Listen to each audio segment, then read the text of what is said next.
really wore out. So here's what I found that works really well to drastically improve your sanding.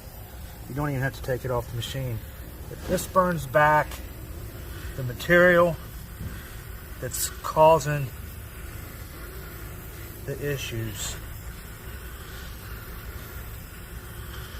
I've seen a lot of things online where people will use scissors and all kinds of different ways, but for the speed and the time that this takes, this is really a good way for me to do it.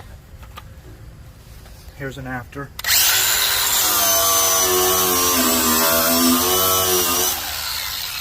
So it's really a big improvement, and you can feel it in the disc too.